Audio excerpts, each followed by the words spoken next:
It is difficult to imagine how something like Gigi could be received in this post-Epstein moment as anything other than, at best, a faded antique, or better, a dish well past its expiration. It is not dated in the sense of out of fashion. Rather, its knowing assumptions are so out of step with contemporary attitudes that the latter inevitably color our reactions. As a result, it is almost impossible to watch the film without discomfort.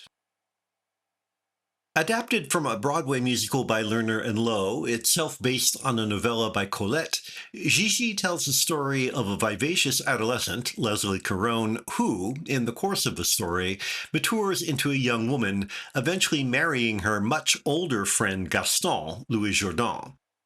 Exactly how they met is not clear, given the differences in their social standing, but the fabulously wealthy Gaston has taken it upon himself to befriend the impecunious Gigi without recognizing that he is falling in love with her.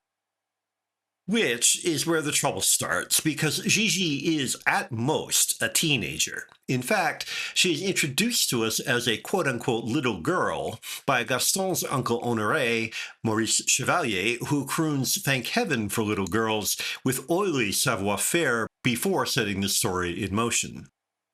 That opening should raise eyebrows in itself, but the overall arc of the story is even worse, as Gigi is groomed for an entrance into Paris's demi-mondaine.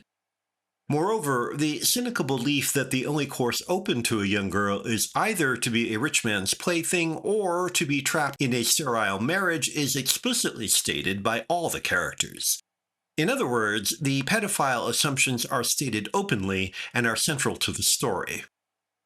Nonetheless, Gigi received plenty of praise when it was new.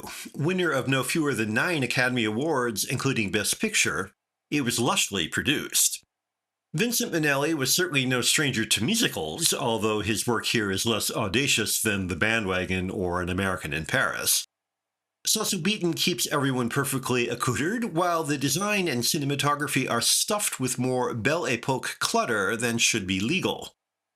Producer Arthur Freed deserves further credit for signing actors who are actually French, and for shooting much of the film on location. So there are plenty of production values, but they hardly add up to something so delightful or original that they override the disturbing attitudes. Caron and Jourdan acquit themselves well enough, even if their romance is more predictable than compelling.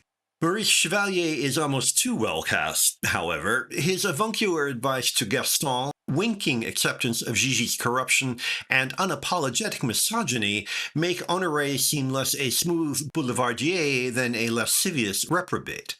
Perhaps Chevalier's ooh-la-la nonchalance was the measure of sophistication in 1958. Today, his complacent worldliness borders on the repellent. Far from thanking heaven for little girls, we should be grateful that today's Gigis can be more than a cocotte or unhappy wife.